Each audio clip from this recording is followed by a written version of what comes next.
व्याकरणिक दृष्टि से परिचय देना ही क्या कहलाता है? पद परिचय कहलाता है।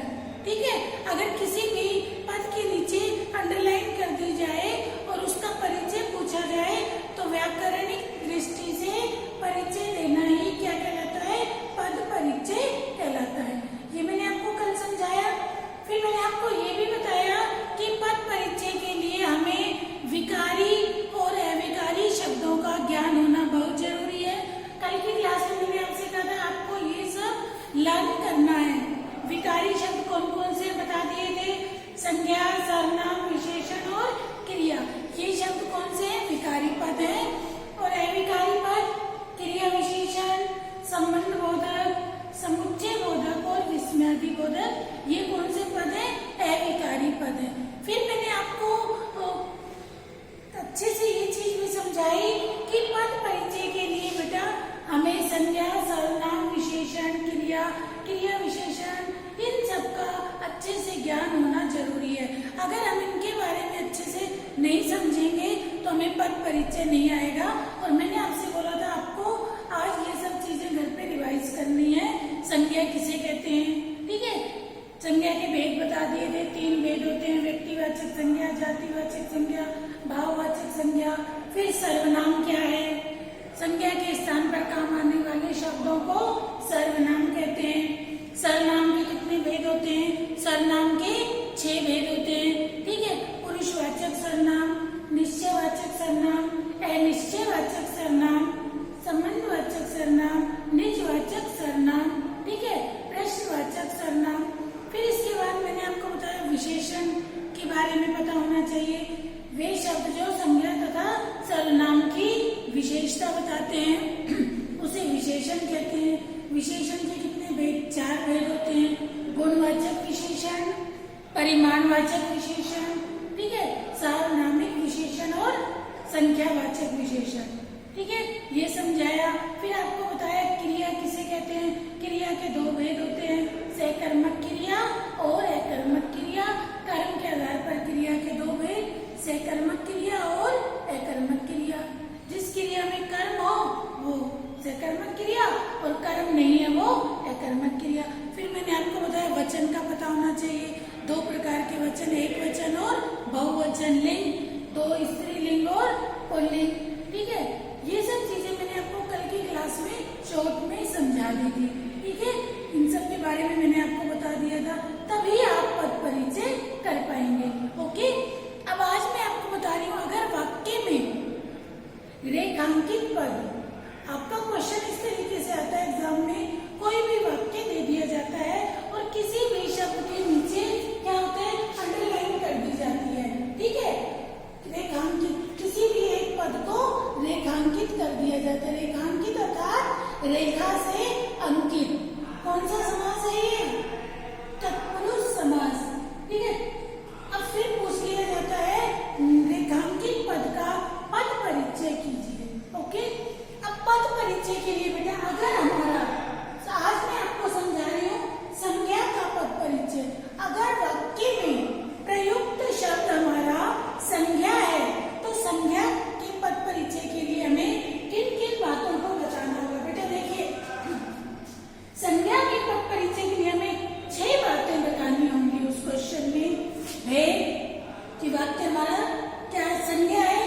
संज्ञा है तो उसका भेद बताना होगा कि वो व्यक्तिवाचक संज्ञा है, जातिवाचक संज्ञा है या भाववाचक संज्ञा है। फिर उसके बाद हमें बताना होगा लिंग, जिस पद का पद परिचय पूछा जा रहा है वो स्त्रीलिंग है या पुल्लिंग। फिर हमें वचन बताना होगा कि किसी एक व्यक्ति के बारे में बात की जा रही है तो एक वचन, एक या एक से अधिक के बारे में बात की जा रही है तो बहुवचन। फिर हमें उसमें कारक बताना होगा कि कारक कौन सा है। मैंने आपको कल की क्लास में बता दिए थे कारक 8 होते हैं। कर्ता कारक, कर्म कारक, कर्ण कारक, संप्रदान कारक, अपादान कारक, अधिकरण कारक, संबंध कारक और संबोधन कारक। ये 8 कारक मैंने आपको कल की क्लास में बता दिए थे। हमें फिर इसमें कारक भी बताना होता है और क्रिया के साथ उसका क्या संबंध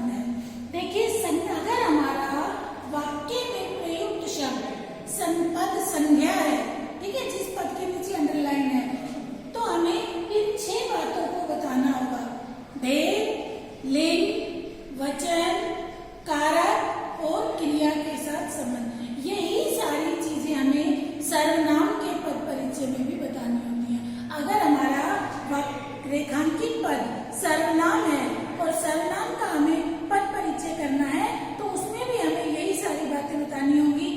सर्वनाम है, भेद कौन सा है सर्वनाम का, लिंग क्या है, वचन क्या है, ठीक है, और कारक कौन सा है और क्रिया के साथ क्या संबंध है। ये आपको क्लियर हो गया। संज्ञा और सर्वनाम के पद परिचय के लिए हमें किन किन बातों को बताना होता है। अब देखिए कुछ उदाहरण देखिए, जैसे मोहन बाग में आम खा रहा है, ठीक है। अब रेखांकित पद हमारा समझो मोहन है और हमें मोहन का पद परिचय बताना है। ओके, रेखांकित पद हमारा क्या है, मोहन।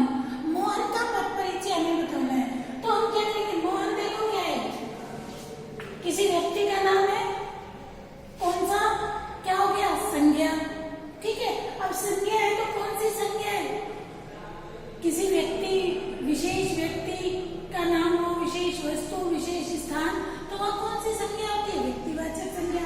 अब संज्ञा है, भेद कौन सा हो गया, व्यक्तिवाचक संज्ञा। फिर अब मोहन के लिए लिंग कौन सा आएगा, पुल्लिंग। वचन, किसी एक व्यक्ति के बारे में बात हो रही है, मोहन बाग में आम खा रहा है, ठीक है। अगर होता बच्चे बाग में आम खा रहे हैं तो बहुवचन आता, ठीक है। अब मोहन किसी एक के बारे में बात हो रही है तो वचन क्या हो जाएगा, एक वचन। अब मोहन के लिए लिंग क्या हो गया, पुल्लिंग। अगर यहाँ पर होता सीता बाग में आम खा रही है तो हम लिंग क्या लिखते हैं, स्त्रीलिंग। ये क्लियर हो गया। अगर यहाँ सीता होता तो हम क्या लिखते हैं, स्त्रीलिंग। अब मोहन है तो मोहन के लिए लिंग क्या आएगा, पुल्लिंग। किसी एक व्यक्ति के बारे में बात हो रही है तो वचन क्या हो गया, एक वचन। और कारक कौन सा होगा, कर्ता कारक। मोहन बाग में आम खा रहा है, क्या कौन सा कारक आ गया, कर्ता कारक, ठीक है। अब ऐसे ही अगर इसमें बाग के नीचे अंडरलाइन दे दी जाए आपको कि रेखांकित पद का पद परिचय कीजिए, बाग के नीचे अंडरलाइन हो तो आप क्या करेंगे, बाग। अब बाग क्या है, संज्ञा, ओके, संज्ञा। बाग के लिए कौन सी संज्ञा, बाग व्यक्तिवाचक संज्ञा तो है नहीं, भाववाचक संज्ञा तो है नहीं। बाग के बारे में बात की जा रही है, किसी समूह, किसी जाति का बोध हो रहा है तो बाग के लिए कौन सी संज्ञा हो जाएगी, जातिवाचक संज्ञा। फिर वचन, एक वचन, बाग के लिए पुल्लिंग आएगा और कारक क्या आएगा, अधिकरण कारक। खा रहा है, मोहन बाग में आम खा रहा है। अब खा रहा है कौन सा कारक हो जाएगा, अधिकरण कारक। बाग में आम खा रहा है कौन सा कारक हो गया, अधिकरण कारक। ओके, अब ऐसे ही अगर इसमें आपको आम के नीचे अगर लाइन आ जाए कि रेखांकित पद का पद परिचय बताइए तो हम क्या करेंगे, आम संज्ञा, ठीक है। अब फल, फल है आम है, जातिवाचक संज्ञा, एक वचन, पुल्लिंग। और कारक क्या होगा, खा रहा है, कर्म कारक। आम खा रहा है, क्या कर्म कर रहा है, आम खा रहा है, तो कारक क्या हो जाएगा, कर्म कारक। कर्ता ने कर्म को, कौन सा कर्म हो रहा है, खा रहा है, कारक कौन सा हो जाएगा, कर्म कारक, ठीक है। अब ऐसे ही दूसरा उदाहरण देखिए, बचपन के दिन कितने अच्छे होते हैं, ठीक है।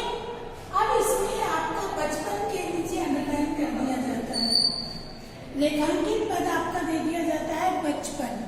बचपन का पद परिचय कीजिए। अब देखिए बचपन संज्ञा है, अब ये व्यक्ति, किसी व्यक्ति का नाम तो है नहीं, जाति का बोध तो हो नहीं रहा, जाति या समूह का बोध तो हो नहीं रहा बचपन में, तो ये क्या है, भाव। हंसना, रोना, बुढ़ापा, जवानी, मुस्कुराना, चिल्लाना, ये सब क्या है, भाव है। तो कौन सी संज्ञा हो जाएगी, संज्ञा। संज्ञा का कौन सा भेद हो जाएगा, भाववाचक संज्ञा, एक वचन, पुल्लिंग। और कारक कौन सा हो जाएगा, संबंध कारक। यहाँ बचपन के दिन, दिन संज्ञा के साथ संबंध बताया है तो कारक कौन सा हो जाएगा, संबंध कारक। संबंध कारक का परसेंट चिन्ह क्या है, का, के, की।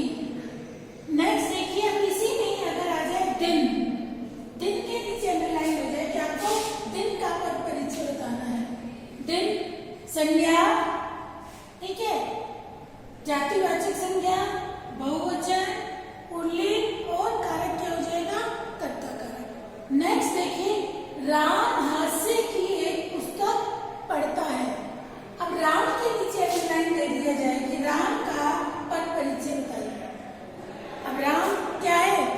संज्ञा है, सर्वनाम है, विशेषण है, क्या है?